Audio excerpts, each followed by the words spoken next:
Hi കൂട്ടുകാരെ, എല്ലാവർക്കും സുജാസ് വേൾഡിന്റെ പുതിയൊരു വീഡിയോയിലേക്ക് സ്വാഗതം.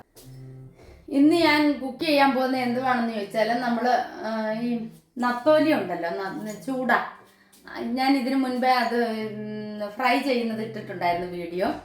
അപ്പോൾ ഇന്ന് ഞാൻ വന്നിരിക്കുന്നത് ഈ ചൂട പറ്റിക്കുന്നത് അല്ലെ തോരൻ വെക്കുന്നത് എങ്ങനെയാണെന്നൊന്ന് കാണിച്ചു തരാൻ. എല്ലാവർക്കും അറിയാം ഈ പറയുന്ന പോലെ തന്നെ, എന്നാലും എൻ്റെതായ രീതിയിൽ ഞാനൊന്ന് കാണിച്ചു തരാം. അതിന് വേണ്ടി ഉണ്ടല്ലോ, ഞാനിവിടെ 1 കിലോ ചൂട മേടിച്ച് ഇതേണ്ട കഴുകി വൃത്തിയാക്കി ഒരു അരിപ്പ പാത്രത്തിൽ വെച്ചേക്കുക. എന്തിനാന്ന് ചോദിച്ചാൽ ഈ വെള്ളം ഇതിൻ്റെ ഊറി പോകാൻ വേണ്ടി. അപ്പം അത് വെച്ചേക്കുക. ഞാൻ ഇതൊക്കെ പറ്റിക്കുന്നത് എങ്ങനെയാണെന്ന് ചോദിച്ചാൽ, മിക്സിയിലിട്ട് അരച്ചൊന്നുമല്ല എടുക്കുന്നത്. ഒന്നീ കല്ലിലിട്ട് ചതയ്ക്കുക, അല്ലെങ്കിൽ കൈ കൊണ്ട് നല്ലതുപോലെ അങ്ങോട്ട് ഞെരിടും. ഈ കൈ കൊണ്ടൊക്കെ ഞെരിടി മീനൊക്കെ പറ്റിച്ചുണ്ടല്ലോ, ഭയങ്കര ടേസ്റ്റാണ്.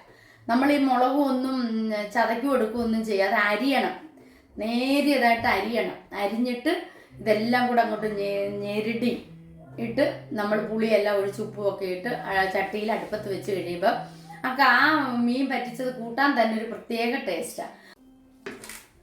ഞാൻ പറഞ്ഞല്ലോ, 1 കിലോ മീനേ ഉള്ളൂ. അപ്പം അതിന് വേണ്ടുന്ന സാധനങ്ങളാണ് ഈ കാണിക്കാൻ പോകുന്നത്. അതായത് കുറച്ച് തേങ്ങ, കുറച്ച് നമ്മൾ വീഡിയോ ഏറെ കാണുന്നെങ്കിൽ അത്രയൊന്നുമില്ല, കുറച്ച് തേങ്ങ, ഒരു 8 പച്ചമുളക്. 8 പച്ചമുളക് എന്ന് പറഞ്ഞാൽ ഇങ്ങനത്തെ ഉണ്ട പച്ചമുളകാണ്, ഇച്ചിരി എരിയൊക്കെ ഉള്ളത് പച്ചമുളക്, ഒരു ചെറിയൊരു കഷ്ണം ഇഞ്ചി, ഒരു 6-7 ചുമന്നുള്ളി, ഒരു തണ്ട് കറിവേപ്പില, ഒരു 3 അല്ലി വെളുത്തുള്ളി. ഇത്രയാണ് ഇതിന് ഞാൻ എടുത്തേക്കുന്ന ചേരുവകൾ. ഇനി നമുക്കിതൊന്ന് അരിയാം. ഞാൻ അരിയുന്ന എങ്ങനെയാണെന്നൂടെ ഞാൻ നിങ്ങളെ കാണിച്ചു. അരിയുന്ന കണ്ടോളൂ. അതുകൊണ്ട് ഈ മുളകൊക്കെ ഉണ്ടല്ലോ, ഇങ്ങനെ രണ്ടായിട്ട് കീറിയിട്ട് ഇങ്ങനെ നേരിയതായിട്ട് അരിയണം. തീരെ കനം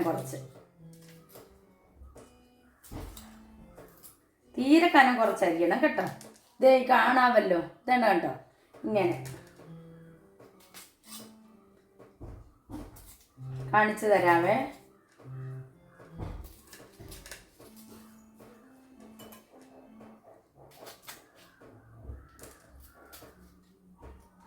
നീളത്തിലാണ് അരിയേണ്ടത്, അതല്ലേ വട്ടത്തിൽ വരിക, അത് കുഴപ്പമില്ല. പക്ഷെ തീരെ കനം കുറച്ച്, ഇതേണ്ട കണ്ടല്ലോ, കാണാമല്ലോ, തീരെ കനം കുറച്ച് അരിയുന്നു. അപ്പം നമ്മൾ ഉള്ളി ഉണ്ടല്ലോ, പച്ചമുളക് ബാക്കി ഞാൻ അരിഞ്ഞോളാം. ഉള്ളിയും അതുപോലെ തന്നെ കനം കുറച്ച് അരിയുന്നു.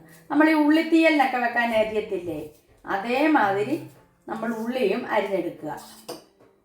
വേണ്ട കാണാമല്ലോ, കണ്ടോ. അപ്പം ഇഞ്ചി അതേപോലെ വെളുത്തുള്ളി നമ്മൾ ഓൾറെഡി പൊളിച്ചിട്ടുണ്ട്, അത് ജസ്റ്റ് ഒന്ന് അരിയുക. ഇതെല്ലാം ഇങ്ങനെ അരിഞ്ഞിട്ട് ഈ കറിവേപ്പിലയും കൂടെ ഇതിനകത്ത് ഇടുക. ഇട്ട് കുറച്ച് മഞ്ഞൾപ്പൊടി, ഒത്തിരി വേണ്ട കേട്ടോ, കുറച്ച് മഞ്ഞൾപ്പൊടി, പാകത്തിനുള്ള ഉപ്പ്,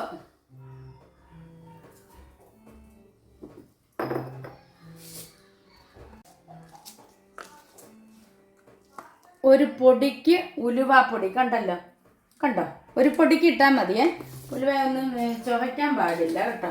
ഒരു പൊടിക്ക് അതെ. ഈ മീൻ പറ്റിച്ചത് ചിലർ വെളുത്ത് വെക്കും, ചിലർ മഞ്ഞിച്ച് വെക്കും, ചിലർ ചുമപ്പല്ല മഞ്ഞ അല്ലാത്ത ഒരു ഓറഞ്ച് പോലത്തെ ഒരു കളറുണ്ട്, ആ കളറിൽ വെക്കും. ഞാൻ ആ ഓറഞ്ച് പോലത്തെ കളറാണ്. അതിനുവേണ്ടി ഒരു കളറിന് മാത്രമായിട്ട് ലേശം മുളക് പൊടി ഇടുന്നത് കേട്ടോ. കളറിന് മാത്രമാണ്, എരിക്കല്ല, കളറിന് മാത്രം. എന്നിട്ട് നമ്മൾ എന്ത് ചെയ്യണമെന്ന് പറഞ്ഞാൽ ഇതെല്ലാം കൂടെ അങ്ങോട്ട് മിക്സ് ചെയ്യണം. അപ്പം നമ്മൾ ഇതെല്ലാം കൂടെ ഉണ്ടല്ലോ, നമ്മൾ ഈ വെക്കുന്ന ചട്ടി ഏതാണോ അതിനകത്തോട്ട് നമ്മൾ ഇടുന്നത്. എല്ലാം നമ്മൾ ചട്ടിക്കകത്താണ് വെക്കുന്നത്. പണ്ട് കാലത്തൊക്കെ എൻ്റെ അമ്മ ഇങ്ങനായിരുന്നു മീൻ പറ്റിച്ച് ഞങ്ങൾക്ക് തരുന്നത്. ഭയങ്കര ടേസ്റ്റാണ് കേട്ടോ. കാര്യം ഞെരടിയൊക്കെ ഇങ്ങനെ ഈ തേങ്ങ ഇതെല്ലാം കൂടെ ഞെരടി വെക്കുമ്പോൾ ഉണ്ടല്ലോ, അതിന് പ്രത്യേക ഒരു രുചിയാണ് ഉള്ളത്. അപ്പോൾ ഇതിനിടയ്ക്ക് ഞാൻ പറയാൻ പറഞ്ഞു, ഇതിൻ്റെ ആവശ്യത്തിന് ഒരു 2 വലിയ നല്ല നമ്മുടെ വീട്ടിലെ പുളിയുടെ അനുസരിച്ച് പുളി വെള്ളത്തിലിട്ടിട്ടുണ്ടായിരുന്നു ഞാൻ. അതാണ് വേണ്ടത് കണ്ടോ, പുളി വെള്ളത്തിലിട്ടിട്ടുണ്ടായിരുന്നു.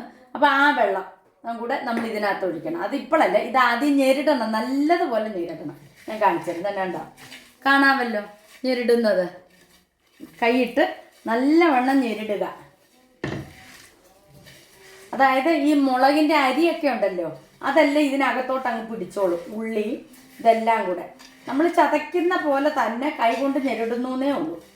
ഇതിന് ടേസ്റ്റ് വേറൊന്നും, ചതയ്ക്കുന്നതും മിക്സിയിൽ അരയ്ക്കുന്നതും ഇതെല്ലാം തമ്മിൽ വ്യത്യാസമുണ്ട്.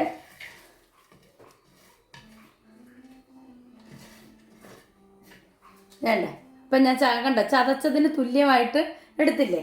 ഇനി ഞാൻ എന്ത് ചെയ്യുന്നതെന്ന് ചോദിച്ചാൽ ഇതിനകത്തോട്ട് ഈ പുളിവെള്ളം അങ്ങോട്ട് ഒഴിക്കാൻ പോവാണേ.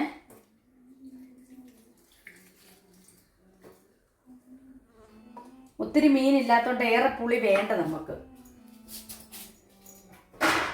ഇതിനകത്തോട്ട് ഈ മീനും കൂടെ ഞാൻ കുടഞ്ഞിടാൻ പോവാം. കാണാമല്ലോ, കുടഞ്ഞിട്ടിട്ടുണ്ട്. എന്താ അങ്ങനെ കുടഞ്ഞിട്ടെന്ന് ഓർത്ത് ഇത് ചെയ്യണ്ട, അതിനകത്ത് വെള്ളം മുഴുക്കെ ഊറിപ്പോയിട്ടുണ്ട്. സാധാരണ നമ്മൾ മീനൊന്നും അങ്ങനെ ഇടാറില്ല. ഞാൻ എപ്പോഴും മീനൊക്കെ വെട്ടിയിട്ട് അരിപ്പപാത്രത്തിൽ എടുത്ത് വെക്കും. അതിൻ്റെ ചോരമായ എത്ര നമ്മൾ കഴുകി വെച്ചെന്ന് പറഞ്ഞാലും അതിൻ്റെ ചോര വെള്ളം കാണും, അത് അന്നേരം ഊറിപ്പോയിക്കോളും. എന്നിട്ട് നമ്മൾ അതിനെ പിന്നെയും ഒന്നും കൂടി ഇങ്ങനെ ചെയ്യും. നമുക്ക് ഒത്തിരി പീര വേണമെങ്കിൽ അതനുസരിച്ച് എടുക്കാം, പീര വേണ്ടാത്തവർ അതനുസരിച്ച്, അതൊക്കെ നമ്മുടെ ഇഷ്ടം. മനസ്സിലായി? ഞാൻ ജസ്റ്റ് ഇതിൻ്റെ ചെയ്വനയുടെ ഒരു രീതി കാണിക്കുന്നു എന്നേ ഉള്ളൂ. ഇതിൻ്റെ കാര്യങ്ങൾ, ഇതിൻ്റെ അരപ്പ, എരി, ഇതെല്ലാം നമ്മളുടെ ഇഷ്ടത്തിന് ഞാൻ വിട്ടു തന്നിരിക്കുക കേട്ടോ. അവനവൻ്റെ ഇഷ്ടമാണ് ഇതെല്ലാം. എന്നിട്ട് നമ്മളിതിങ്ങനെ ചെയ്തിട്ട് നമ്മളിതിനും ഉണ്ടല്ലോ, ഇപ്പോൾ കണ്ടോ ഒട്ടും വെള്ളമില്ലാത്ത രീതിയാണ്. ഇപ്പം നമ്മൾ ഇതിനകത്ത് ഇത് വേവാനുള്ള വെള്ളം വയ്ക്കണം. വേവാനുള്ള വെള്ളം എന്ന് പറഞ്ഞാൽ ഇതിന് മുകളിൽ നിൽക്കരുത്. ഇത് നമ്മൾ എന്താണെന്ന് വെച്ചാൽ ചെറിയ ഒന്ന് തിളച്ച് കഴിഞ്ഞാൽ പിന്നെ ചെറിയ തീയിലേ ഇത് വേവാകും. ഒത്തിരി അങ്ങ് വെന്ത് പോയാൽ എല്ലാം അങ്ങ് കുഴഞ്ഞു പോകും. അപ്പം ഈ മീൻ ഇതായിട്ട് തന്നെ നിൽക്കണമെന്നുണ്ടെങ്കിൽ നമ്മൾ കുറച്ച്, അതായത് മീൻ വേവാനുള്ള വെള്ളം വെക്കുക. അത് ശരിക്കും തീ കുറച്ചിടുക എന്ന് പറഞ്ഞാൽ കുറച്ച് തന്നെ ഇട്ട് വേണം നമ്മൾ ഇത് വേവിച്ചെടുക്കാൻ. അപ്പം നമുക്കിനി ഇത് ഗ്യാസിലോട്ട് വെച്ചിട്ട് ഇനി ഇത് വെന്ത് കഴിയുമ്പോൾ നമ്മൾ കുറച്ച് പച്ച വെളിച്ചെണ്ണ പുറത്തൊഴിച്ച് വാങ്ങി വയ്ക്കുക. ഇത്രയേ ഉള്ളൂ ഇതിൻ്റെ പരിപാടി. പെട്ടെന്നാണ് ഒരു മീൻ പറ്റിച്ചത് ഉണ്ടാക്കിയെടുക്കുന്നത്. അപ്പം ഈ വെളിയിലൊക്കെ താമസിക്കുന്നവർക്കേ പിന്നെ ഇങ്ങനെയൊക്കെ ചെയ്യണം, അരയ്ക്കണം, എടുക്കണം എന്നൊന്നും ഓർത്ത് ടെൻഷൻ പിടിക്കണ്ട. ഇങ്ങനെ എളുപ്പത്തിലുള്ള കാര്യങ്ങളൊക്കെ ചെയ്താലും മതി. അപ്പം ഞാൻ അടുപ്പയിലോട്ട് വെക്കുന്നുണ്ട്. അപ്പം ഗ്യാസ് ഒന്ന് കത്തിച്ചിട്ടുണ്ട്. നല്ല ഒരു തിള വന്നു കഴിയുമ്പോൾ നമ്മൾ ഈ തീ അങ്ങ് കുറച്ച് വെച്ചാൽ മതി. എന്നിട്ട് കുറച്ച് നല്ലവണ്ണം വെന്ത് കഴിയുമ്പോൾ നമുക്ക് വാങ്ങാം. അപ്പോൾ കൂട്ടുകാരെ കണ്ടല്ലോ, ഇപ്പോഴത്തേ കണ്ടോ വെള്ളമൊക്കെ ആവശ്യത്തിനുണ്ട്. നമ്മൾ അടുപ്പത്ത് വെച്ചപ്പം അധികം വെള്ളമില്ലായിരുന്നുവെങ്കിലും കണ്ടോ തിളച്ച് വന്നപ്പം വെള്ളം കണ്ടോ. ഇനി നമ്മളിത് തീ കുറച്ചിടണം, അല്ലെങ്കിൽ ഉണ്ടല്ലോ ഇതങ്ങ് പൊടിഞ്ഞു പോകും. ഈ വെള്ളം അങ്ങ് പറ്റിയെടുക്കത്തക്ക രീതിയിൽ നമ്മുടെ മീൻ പറ്റിച്ചത് ഇവിടെ റെഡി ആയിട്ടുണ്ട്. നമ്മൾ ഈ മീനുണ്ടല്ലോ കുത്തി ഇളക്കുകയോ എടുക്കുകയോ ഒന്നും ചെയ്യരുത്. ജസ്റ്റ് നടുക്കൂന്നൊന്ന് മാറ്റിയിട്ട് സ്വല്പം വെള്ളമുണ്ട് കണ്ടോ, അതൊന്ന് പറ്റിക്കട്ടെ. ഒന്ന് തോന്നു കഴിയുമ്പോൾ കണ്ടോ തീർന്നു. ഇപ്പം നമ്മുടെ മീൻ പറ്റിച്ചത് ഇവിടെ റെഡി ആയിട്ടുണ്ട്. അതിലേക്ക് നമ്മൾ എന്ത് ചെയ്യണമെന്ന് അറിയാമോ? റെഡി ആയിട്ടുണ്ട് കണ്ടോ. അതിലേക്കുണ്ടല്ലോ നമ്മൾ കുറച്ചിരി വെളിച്ചെണ്ണ, പച്ച വെളിച്ചെണ്ണ അങ്ങോട്ട് ഒഴിച്ചു കൊടുക്കുക. ഇത്രയേ ഉള്ളൂ, വേറെ ഒരു കാര്യം ഇനി ഇതിലില്ല. ജസ്റ്റ് ചുമ്മാതൊന്ന് ഇത് ചെയ്യുക, തിരിച്ചിടുക. നമ്മൾ ഒത്തിരി ഇട്ട് കുത്തി ഇളക്കരുത്. കുത്തി ഇളക്കാൻ നമ്മുടെ മീനിൻ്റെ ഷേപ്പൊക്കെ അങ്ങ് മാറും. നമ്മളിപ്പം പിന്നെ ക്യാബേജ് തോരൻ പോലൊക്കെ അങ്ങ് ആയിപ്പോകും. അതുകൊണ്ട് ഇതേണ്ട. അപ്പോൾ കൂട്ടുകാരെ ഇതുപോലെ നിങ്ങളും ഒന്ന് ട്രൈ ചെയ്ത് നോക്കുക. വീഡിയോ ഇഷ്ടമായെങ്കിൽ ലൈക്ക് ചെയ്യുവാനും ഷെയർ ചെയ്യുവാനും സബ്സ്ക്രൈബ് ചെയ്യുവാനും മറക്കരുത്. അടുത്ത വീഡിയോയുമായി കാണുന്നത് വരേക്കും എല്ലാവർക്കും വണക്കം.